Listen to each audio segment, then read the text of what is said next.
અમદાવાદના શાહપુરમાં જીવલેણ હુમલામાં ઇજાગ્રસ્ત યુવકનું મોત થઈ ગયું છે। હોસ્પિટલમાં સારવાર દરમિયાન યુવક મૃત્યુ પામ્યો છે।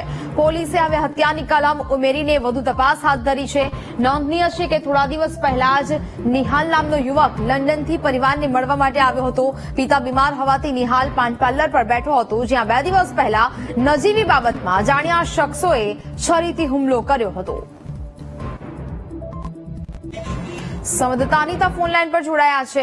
અનિતા, અમદાવાદના શાહપુરમાં જીવલેણ હુમલામાં ઇજાગ્રસ્ત યુવકનું મોત થયું છે, હવે શું કાર્યવાહી થઈ રહી છે? અનિતા જી, ખાસ તો જે પ્રકારે શાહપુરમાં પાન પાર્લર જે નિહાલ પટેલ નામનો જે યુવક છે તેને અજાણ્યા વ્યક્તિએ છરી મારીને હત્યા કરી હતી। આ કેસની અંદર પોલીસે તપાસ કરતા નિહાલના મિત્રે તેની હત્યા કરી હોવાનું સામે આવ્યું છે।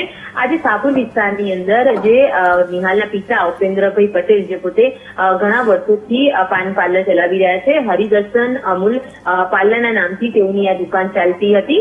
અને ખાસ તો નિહાલ તે પોતે યુકેમાં રહેતો હતો છેલ્લા 2-3 વર્ષથી, પરંતુ 5 ડિસેમ્બરના રોજ તે યુકેથી પરત આવ્યો હતો। આ દરમિયાન ઉપેન્દ્રભાઈ જે 59 વર્ષના છે, તેમની તબિયત ખરાબ હોવાના કારણે તેમનો દીકરો જે હતો તે નિહાલ પાન પાર્લર પાસે ગયો હતો અને મોડી રાત્રે પાન પાર્લરની સફાઈ કરી રહ્યો હતો અને 2 મજૂરો સાથે રાખીને આ દરમિયાન તેના ભાઈ કરણ પટેલ, જે પોતે સાફ સફાઈ દરમિયાન રાત્રે ઘરે પરત ગયા હતા, ત્યારબાદ એક અજાણ્યા વ્યક્તિએ તેમના મોબાઈલ પર ફોન કર્યો હતો કે તેમનો જે ભાઈ છે નિહાલ તે લોહીલુહાણ હાલતમાં પડ્યો છે અને તેને 108 મારફતે મોકલવામાં આવ્યો હતો હોસ્પિટલ।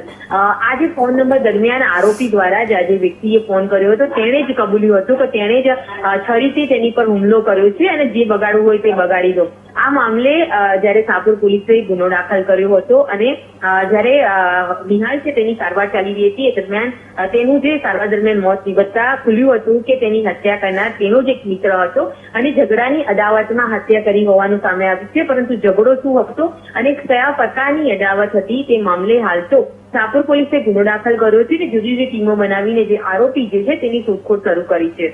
જી બિલકુલ અનિતા, જાણકારી બદલ આભાર।